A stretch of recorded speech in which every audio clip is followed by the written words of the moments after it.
Hello friends, welcome to ZVC classes. My name is Aditya Sharma. मैं आपको BSc nursing second semester के अंदर nutrition subject पढ़ाता हूँ. न्यूट्रिशन सब्जेक्ट के अंदर अभी हमने first unit and second unit cover कर लिया है. फर्स्ट फर्स्ट यूनिट का नाम था इंट्रोडक्शन ऑफ न्यूट्रिशन, उसके बारे में देखा पहले. फिर सेकंड यूनिट हमने देखा कार्बोहाइड्रेट के बारे में.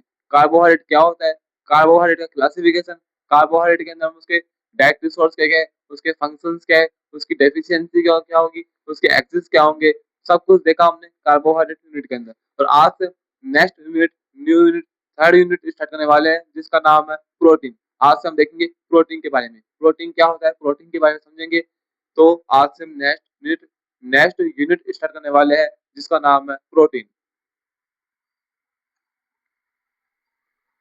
आपने प्रोटीन का नाम तो सुना होगा कि प्रोटीन क्या होता है. आपने प्रोटीन का नाम तो सुना होगा कि प्रोटीन होता क्या है. तो हम प्रोटीन के बारे में ही समझने वाले हैं आज से. प्रोटीन क्या होता है, क्या होता है. आपने प्रोटीन का नाम कहाँ सुना था अभी, आपने प्रोटीन का नाम कहाँ कहाँ सुना है. आप बोलोगे सर हमने प्रोटीन का नाम है ना फर्स्ट यूनिट के अंदर सुना था. सर आपने बताया था कि पूरा है ना, जो आपने जब हमें बताया था कि क्लासिफिकेशन ऑफ न्यूट्रिशन, जब आपने लिखवाया था कि न्यूट्रिशन के क्लासिफिकेशन थ्री टाइप्स करते हैं. एक तो करते हैं क्वांटिटी के आधार पर, एक करते हैं केमिकल स्ट्रक्चर के आधार पर, एक करते हैं एनर्जी प्रोवाइड प्रोडक्शन के आधार पर. हमने आपने बताया था कि प्रोटीन है ना वो मैक्रोन्यूट्रिएंट का एग्जाम्पल होता है. सर आपने बोला था कि जो प्रोटीन है वो ऑर्गेनिक न्यूट्रिएंट का एग्जाम्पल है. सर आपने बोला था कि प्रोटीन है वो एनर्जी यील्डिंग न्यूट्रिएंट का एग्जाम्पल होता है. ठीक है, इसका मतलब आपको कुछ ना कुछ याद है, आपने रिवीजन किया है मेरे पढ़ाने के बाद नोट्स का. तो ठीक है, आपने आपको याद है कि प्रोटीन हमने कहाँ देखा था, फर्स्ट यूनिट के अंदर नाम देखा था किसका, प्रोटीन का. किसका एग्जांपल है, मैक्रोन्यूट्रिएंट का, ऑर्गेनिक न्यूट्रिएंट का और एनर्जी यील्डिंग न्यूट्रिएंट का एग्जांपल होता है कौन, प्रोटीन. ठीक है, अब प्रोटीन के बारे में आप देखेंगे सबसे पहले इंट्रोडक्शन, देखेंगे इंट्रोडक्शन.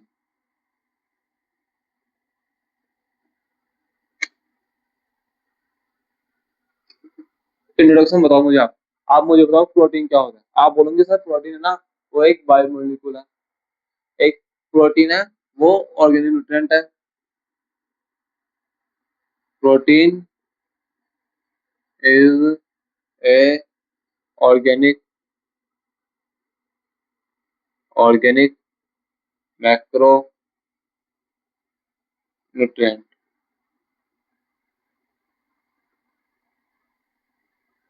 ठीक है, मैंने आपको ये बताया था कि प्रोटीन का ऑर्गेनिक न्यूट्रिएंट है, मैक्रो न्यूट्रिएंट है. अब ऑर्गेनिक ऑर्गेनिक न्यूट्रिएंट कौन होता है, ऑर्गेनिक न्यूट्रिएंट सर आप बोलोगे सर ऑर्गेनिक न्यूट्रिएंट पर सर वो होते हैं जो कार्बन के अंदर कार्बन और हाइड्रोजन की स्ट्रक्चर है वो प्रेजेंट हो, जिनके अंदर कार्बन और हाइड्रोजन प्रेजेंट होते हैं उनको बोलते हैं ऑर्गेनिक. तो इसका मतलब सर क्या, प्रोटीन के अंदर कार्बन और हाइड्रोजन प्रेजेंट है, हाँ प्रेजेंट है. तो मैक्रोन्यूट्रिएंट, मैक्रोन्यूट्रिएंट वो होते हैं जिनको हमारी बॉडी के अंदर ज्यादा मात्रा में लेना आवश्यक है, जिनको जिनकी जिनकी क्वांटिटी है ना हमारे बॉडी के अंदर ज्यादा होती है लेने की. जैसे कि कार्बोहाइड्रेट, कार्बोहाइड्रेट है वो भी एक मैक्रोन्यूट्रिएंट का एग्जांपल था. कार्बोहाइड्रेट जब तक हमारी बॉडी के अंदर नहीं जाएगा तब तक हमारी बॉडी को एनर्जी नहीं मिलेगी. एनर्जी नहीं मिलेगी तो काम नहीं करेगी कौन, ब्रेन सेल काम नहीं करेगी, नर्वस सिस्टम है वो काम करना बंद कर देगा जब तक उनको एनर्जी नहीं मिलेगी. जैसे इनको एनर्जी मिलेगी तभी हमारा ब्रेन सेल है और हमारा नर्वस सिस्टम है, नर्वस सिस्टम के अंदर कौन सेल प्रेजेंट है, neuron cell. Neuron cell, brain cell सब काम कब करते हैं, जब उनको एनर्जी मिलती है. एनर्जी कब मिलती है, जब हम बॉडी के अंदर कार्बोहाइड्रेट लेते हैं. ठीक है, तो कार्बोहाइड्रेट किस एग्जांपल था, मैक्रोन्यूट्रिएंट का. उसी तरह प्रोटीन भी मैक्रोन्यूट्रिएंट का एग्जांपल है. प्रोटीन भी हमारा मैक्रोन्यूट्रिएंट का एग्जांपल है. अब प्रोटीन मैक्रोन्यूट्रिएंट का एग्जांपल है तो क्या प्रोटीन का भी सेम फंक्शन है क्या, प्रोटीन का भी सेम फंक्शन है कि बॉडी के अंदर एनर्जी प्रोवाइड करवाना. एंड प्रोटीन जैसे कार्बोहाइड्रेट है वो मैक्रोन्यूट्रिएंट का एग्जांपल था, वो ऑर्गेनिक न्यूट्रिएंट का एग्जांपल था, वो हमारा एनर्जी यील्डिंग न्यूट्रिएंट का एग्जांपल था. ठीक है, कार्बोहाइड्रेट का मेन फंक्शन था एनर्जी प्रोवाइड करवाना बॉडी के अंदर. तो जब एनर्जी मिलेगी तभी हमारा बॉडी का फंक्शन है वो काम करेंगे ऑर्गन. ठीक है, तो अब नेक्स्ट है प्रोटीन. प्रोटीन भी हमारा ऑर्गेनिक का एग्जांपल है और मैक्रोन्यूट्रिएंट का एग्जांपल है. तो सर क्या प्रोटीन का भी वही फंक्शन है कि जो कार्बोहाइड्रेट फंक्शन करता है हमारे बॉडी के अंदर, तो क्या प्रोटीन भी वही फंक्शन करेगा बॉडी के अंदर एनर्जी प्रोवाइड करवाने का. नहीं बच्चों, प्रोटीन है जो काम कार्बोहाइड्रेट करता है वो काम कार्बोहाइड्रेट प्रोटीन नहीं करेगा। जो काम कार्बोहाइड्रेट नहीं करता है वो काम करेगा कौन? प्रोटीन। डिफरेंट चलेगा थोड़ा, कार्बोहाइड्रेट से थोड़ा डिफरेंट चलेगा। कार्बोहाइड्रेट का मेन फंक्शन है एनर्जी प्रोवाइड करवाना, तो प्रोटीन काम करेगा, प्रोटीन है वो एनर्जी प्रोवाइड करवाने का काम बॉडी के अंदर नहीं करेगा, क्योंकि वो काम तो ऑलरेडी कार्बोहाइड्रेट करता है। वो काम तो ऑलरेडी कार्बोहाइड्रेट कर रहा है, वो उसके अलावा दूसरा काम करेगा कौन? प्रोटीन। अब प्रोटीन दूसरा काम कौन सा करेगा? अब प्रोटीन दूसरा काम क्या कर सकता है, मुझे आप बताओ। कि बॉडी को एनर्जी तो मिल चुकी है, बॉडी को एनर्जी मिल चुकी है। अब बॉडी को एनर्जी मिल चुकी है तो बॉडी बॉडी के फंक्शन है, बॉडी के जो ऑर्गन है वो अपने फंक्शन करना स्टार्ट कर दिए, ठीक है। अब बॉडी के फंक्शन है वो काम करते गए करते गए करते गए करते गए करते गए, ठीक है। अब मुझे बताओ कि कार्बोहाइड्रेट है, कार्बोहाइड्रेट उसका फंक्शन है एनर्जी प्रोवाइड करवाना, ठीक है। क्लियर है यहाँ तक? एनर्जी प्रोवाइड करवाना। अब मुझे बताओ कि एनर्जी कब मिलती है, एनर्जी कहाँ मिलती है? एनर्जी मिलेगी हमें सेल, सेल के अंदर, सेल स्ट्रक्चर,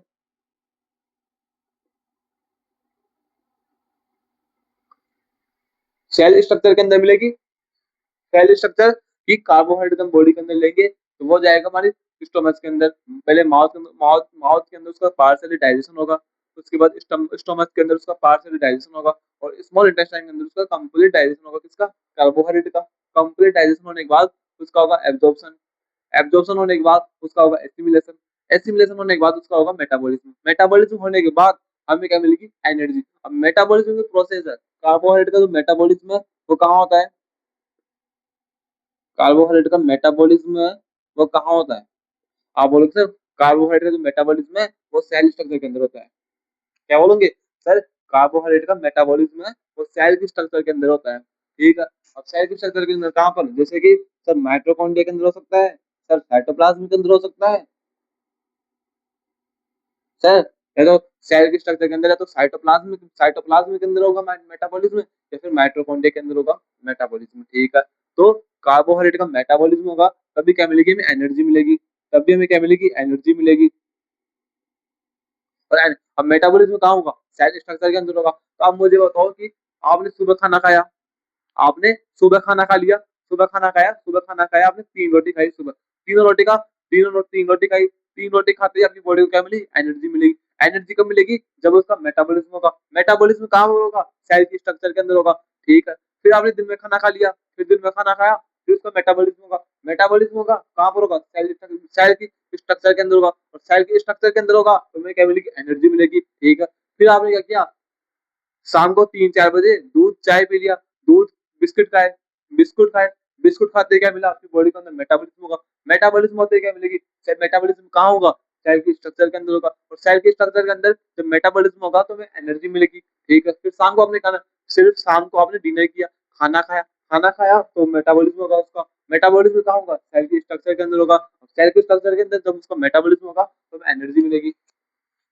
अब उसको एनर्जी मिलेगी। अब मैंने तो सिर्फ आपको 4 बार बताया कि आपने सुबह खाया, दिन में खाया, फिर एक बार आपने 3-4 बजे बिस्कुट चाय बिस्कुट खाई, और फिर शाम को डिनर किया। ओनली 4 टाइम बताया मैंने खाना।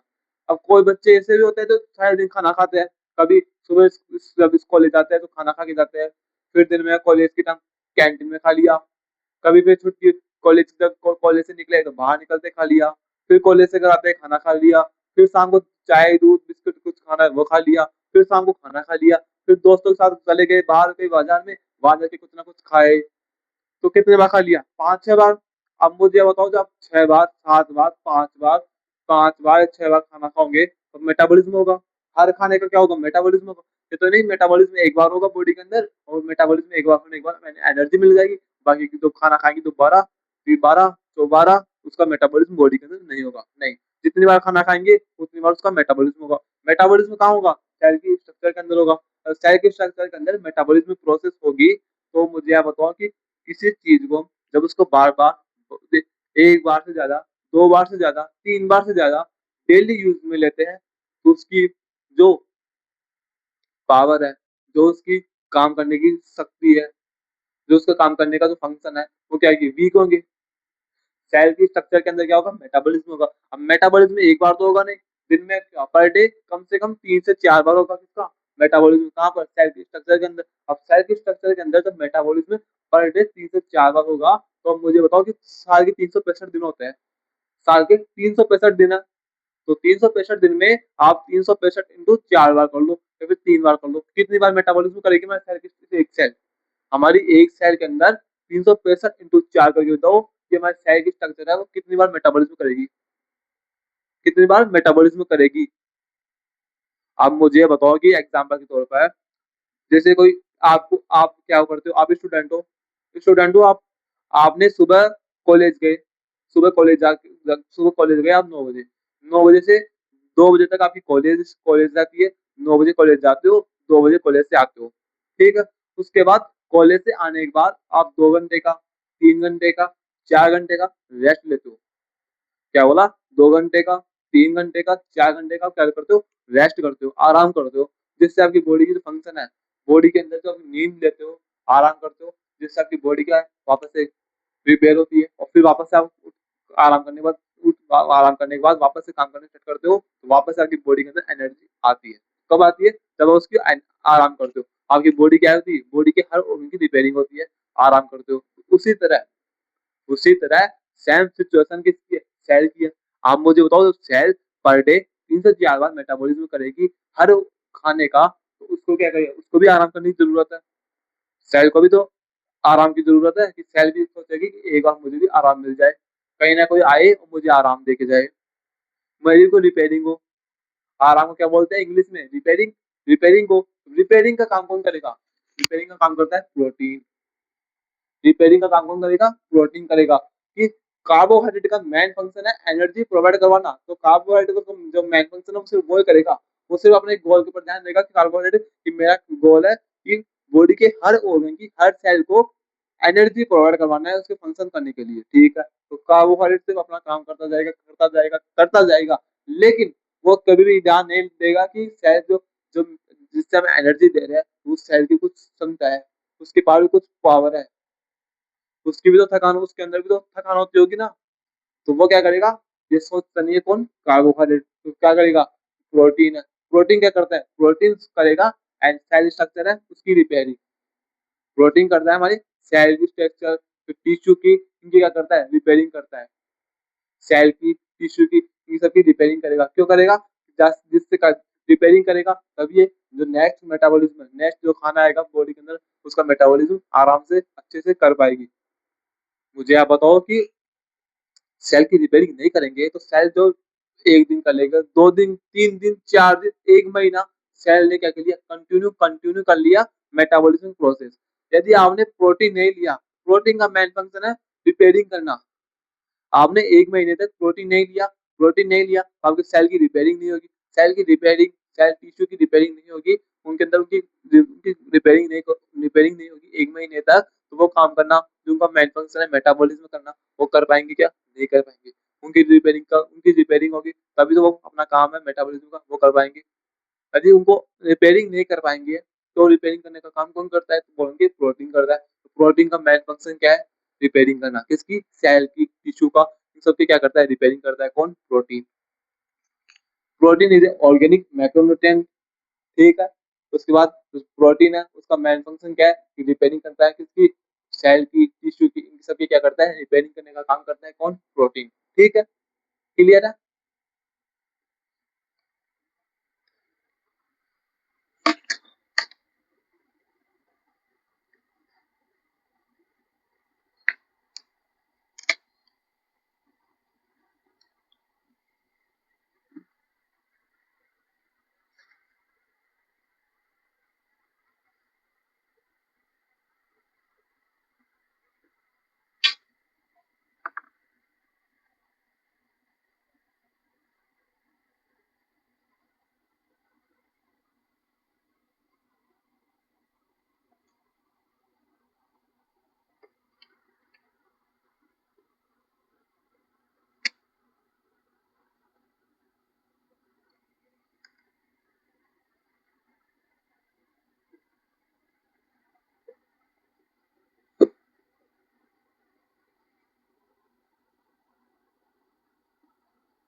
Protein are primary structural and functional component of every living cell.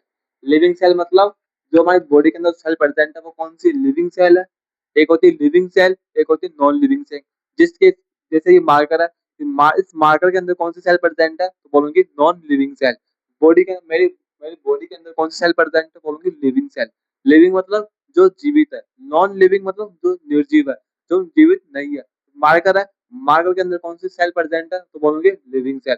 ये माइक है, माइक के अंदर कौन सी सेल प्रेजेंट है तो बोलोगे नॉन लिविंग सेल। माइक के अंदर कौन सी सेल प्रेजेंट है बोलोगे नॉन लिविंग सेल। मार्कर के अंदर कौन सी सेल प्रेजेंट है नॉन लिविंग सेल।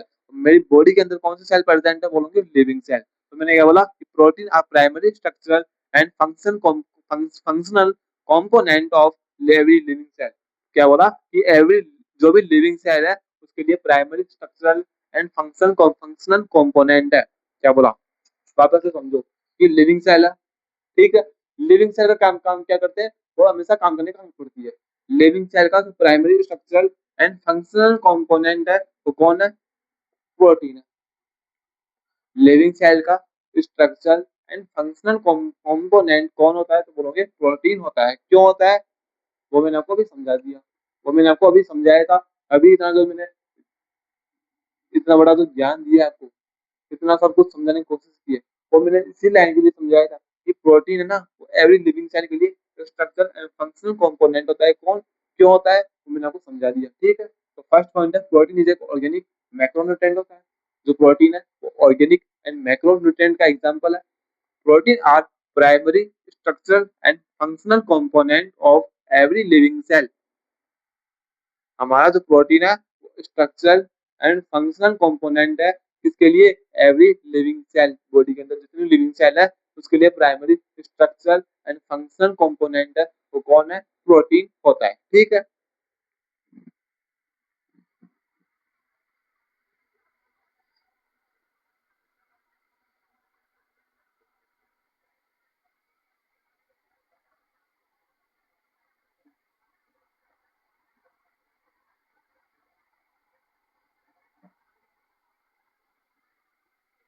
क्लियर है ये, अब आगे देखते हैं।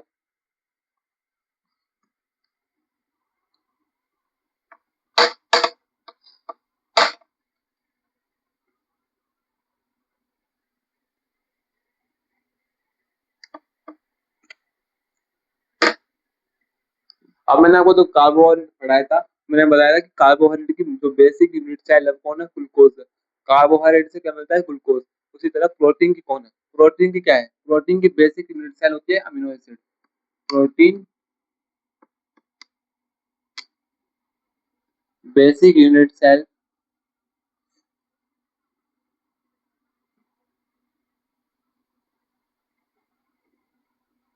Amino acid. क्या है, अमीनो एसिड। प्रोटीन का जो बेसिक यूनिट है वो सेल है वो कौन सी है, अमीनो एसिड है। कौन होता है, अमीनो एसिड होता है, ठीक है। अमीनो एसिड है। अब मुझे आप ये बताओ कि अमीनो एसिड क्या है, बेसिक है। जैसे कि ये क्या है, एक मान लो कि एक प्रोटीन है, प्रोटीन है। अब प्रोटीन के अंदर कौन कौन प्रेजेंट है, जैसे प्रोटीन के अंदर ये प्रेजेंट है हमारे अमीनो एसिड। प्रोटीन के अंदर कौन प्रेजेंट है, अमीनो एसिड। हमारा प्रोटीन है वो किससे मिलकर बना होता है, अमीनो एसिड की चेन से। अमीनो एसिड की चेन से मिलकर बना होता है कौन, प्रोटीन। हमारा जो प्रोटीन है वो अमीनो एसिड की चेन से मिलकर बना होता है। जैसे कि एक प्रोटीन ये रहा, 1 2 3 4 5 6 7 8 9, ये क्या है हमारे, ये पूरा है प्रोटीन। क्या है, प्रोटीन है, ठीक है। अब प्रोटीन है जिसके अंदर ये एक अमीनो एसिड, ये क्या है दूसरा अमीनो एसिड, ये क्या है तीसरा अमीनो एसिड, चौथा अमीनो एसिड, पांचवा अमीनो एसिड, छठा अमीनो एसिड, सातवां अमीनो एसिड, आठवां अमीनो एसिड, नौवां अमीनो एसिड, 10वां अमीनो एसिड। ये क्या है हमारे, अमीनो एसिड है। मैंने क्या बोला, प्रोटीन की बेसिक सेल कौन है, अमीनो एसिड है। क्यों, क्योंकि जो प्रोटीन है उसके अंदर कौन प्रेजेंट है, अमीनो एसिड प्रेजेंट है। आप बोलोगे सर क्या अमीनो एसिड क्या है, ऐसे भी क्लियर रहता है क्या, 1 2 3 4, या फिर इनके आपस में कुछ बॉन्ड भी होता है, जुड़े होते हैं। हाँ मैं बोलूंगा कि एक अमीनो एसिड दूसरे अमीनो एसिड जुड़ा होता है, दूसरा तीसरे से, तीसरा चौथे से, चौथा पांचवे से, पांचवा छठा से, छठे से सातवें से, सातवां आठवें से, आठवां नब्बे से, नब्बे से दसवां से, जो ये जुड़े होते हैं, इस बॉन्ड को बोलते हैं पेप्टाइड बॉन्ड। क्या बोलते हैं? Peptide bond. पेप्टाइड बॉन्ड बोलते हैं किसको? जब अमीनो एसिड है वो जिस बॉन्ड के थ्रू आपस में एक दूसरे से जुड़े होते हैं, उस बॉन्ड को बोलते हैं पेप्टाइड बॉन्ड। और जो अमीनो एसिड है वो अमीनो एसिड का ग्रुप होता है, उसको बोलते हैं प्रोटीन। जैसे कि क्या है, ये क्या है, ये क्या है, सेल है। अब ग्रुप ऑफ सेल को क्या बोलते हैं? टिश्यू बोलते हैं। ग्रुप ऑफ सेल को बोलते हैं टिश्यू। उसी तरह ग्रुप ऑफ अमीनो एसिड इनको बोलते हैं protein. Group of amino acid के ग्रुप को क्या बोलते हैं? अमीनो एसिड के समूह को क्या बोलते हैं? प्रोटीन बोलते हैं। कि प्रोटीन होता है वो अमीनो एसिड से मिलकर बना होता है। अमीनो एसिड का ग्रुप होता है वो, या प्रोटीन को, उसी ग्रुप को हम क्या बोलते हैं? प्रोटीन बोलते हैं। जो सेल का ग्रुप है उस सेल के ग्रुप को क्या बोलते हैं? टिश्यू बोलते हैं। उसी तरह अमीनो एसिड के ग्रुप को बोलते हैं प्रोटीन। अब जो अमीनो एसिड के ग्रुप है उसके अंदर हर अमीनो एसिड एक दूसरे से एक बॉन्ड के थ्रू जुड़ा होता है, उस बॉन्ड को बोलते हैं पेप्टाइड बॉन्ड। ठीक है, क्लियर यहाँ तक? तो इसको नोट्स में मेंशन कर दो।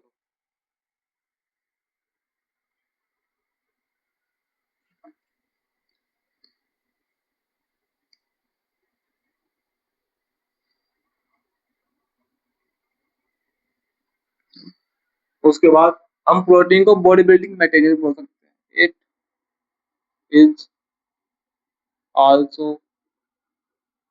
Non as body building component. क्या बोला? कि हम प्रोटीन को बॉडी बिल्डिंग कंपोनेंट भी बोल सकते हैं। क्यों? क्योंकि हमारा जो बॉडी बिल्डिंग जो मसल्स होती है उनकी ग्रोथ, डेवलपमेंट, उनकी रिपेयरिंग कौन करता है? प्रोटीन करता है। आपने कभी जिम जिम गए हो? आप कभी आपने कभी जिम गया हो, आपने कभी जिम ज्वाइन किया हो, तो वहां पर जिम जिम ट्रेनर होता है वो आपको जिम जिम सिखाते हैं। उन्होंने आपको एक सजेशन दिया होगा कि आप इस प्रोटीन को यूज करो, आप उस प्रोटीन का यूज करो, आप उस प्रोटीन का यूज करो। क्यों बोलते हैं? क्योंकि प्रोटीन से क्या होती है? मसल्स की ग्रोथ होती है। मसल्स की ग्रोथ, डेवलपमेंट, रिपेयरिंग होती है किसकी? मसल्स के अंदर जो सेल है उनकी। मसल्स के अंदर जो सेल प्रेजेंट है उनकी ग्रोथ होती है, डेवलपमेंट होता है, उनकी रिपेयरिंग होती है। किसके कारण? प्रोटीन के कारण। इसलिए आपको प्रोटीन सजेस्ट कर रहा है कि आप इसका प्रोटीन प्रोटीन यूज करो, आप इसका प्रोटीन यूज करो, आप उस प्रोटीन को यूज करो। क्यों? कि उस प्रोटीन से क्या होती है? मसल्स की ग्रोथ होती है, डेवलपमेंट होता है, रिपेयरिंग होती है। ठीक है, तो बॉडी बिल्डिंग कंपोनेंट है कौन? प्रोटीन भी। Its function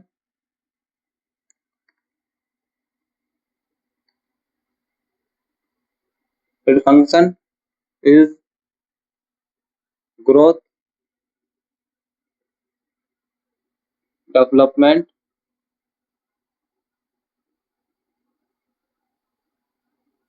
and repairing. Repairing of cell. क्या बोला? कि जो प्रोटीन है उसका मेन फंक्शन क्या है? प्रोटीन का मेन फंक्शन होता है ग्रोथ करवाना, डेवलपमेंट एंड रिपेयरिंग। किसकी? सेल की। सेल की ग्रोथ, डेवलपमेंट एंड रिपेयरिंग का काम कौन करता है? प्रोटीन करता है। प्रोटीन को बॉडी बिल्डिंग कंपोनेंट भी बोल सकते हैं। प्रोटीन की बेसिक यूनिट सेल कौन है? बोलोगे अमीनो एसिड होता है। अमीनो एसिड का जो श्रृंखला है, जो ग्रुप है, वो कौन से बॉन्ड से आपस में ज्वाइन होती है, जुड़ी होती है? तो बोलोगे पेप्टाइड बॉन्ड से। ठीक है, और प्रोटीन है वो ऑर्गेनिक न्यूट्रिएंट का एग्जांपल है, मैक्रोन्यूट्रिएंट का एग्जांपल है, एनर्जी एल्डिंग न्यूट्रिएंट का एग्जांपल होता है। ठीक है, उसके बाद प्रोटीन है वो primary structural and functional component है हमारी एवरी बॉडी के अंदर, एवरी लिविंग सेल के अंदर primary structure and functional component है कौन? प्रोटीन। किसके लिए? लिविंग सेल के लिए। बॉडी के अंदर जितनी भी लिविंग सेल है उसके लिए प्राइमरी स्ट्रक्चरल एंड कंपोनेंट कौन है? Functional component. फंक्शनल कंपोनेंट कौन होता है? तो बोलेंगे प्रोटीन होता है। तो मैंने बताया आपको प्रोटीन का बेसिक इंट्रो के अंदर बताया कि प्रोटीन क्या होता है। प्रोटीन क्या है? एक ऑर्गेनिक न्यूट्रिएंट है, मैक्रोन्यूट्रिएंट का है, और एनर्जी एल्डिंग न्यूट्रिएंट होता है। ठीक है, उसके बाद बताया कि प्रोटीन की बेसिक यूनिट सेल कौन है? तो बोलेंगे अमीनो एसिड होता है। अमीनो एसिड आपस में किससे जुड़ा होता है? तो बोलेंगे पेप्टाइड बॉन्ड से जुड़ा होता है।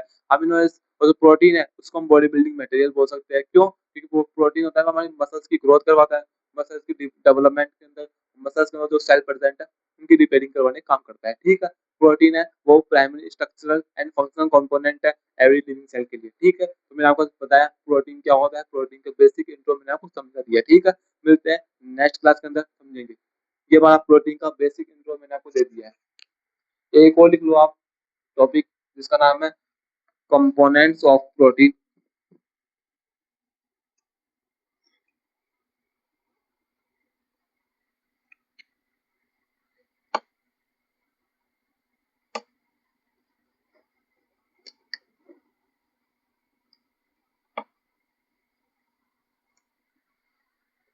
नेक्स्ट टॉपिक है उसका नाम है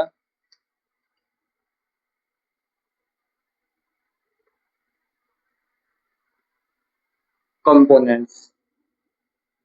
क्या नाम है? कंपोनेंट्स। कंपोनेंट्स जिसके अंदर लिखेंगे protein are made up of carbon, hydrogen, oxygen and nitrogen.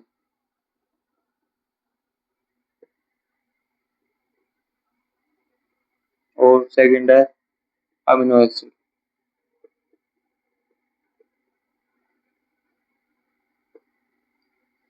Amino acid से मिलकर बने होते हैं कौन? प्रोटीन। तो मैंने आपको बताया प्रोटीन क्या होता है, प्रोटीन का बेसिक इंट्रो मैंने आपको दिया और प्रोटीन के कंपोनेंट्स मैंने आपको बता दिया, ठीक है।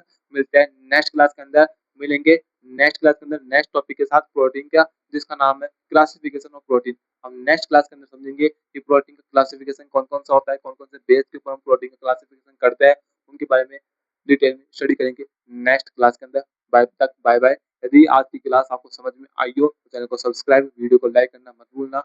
मिलते हैं, बाय बाय।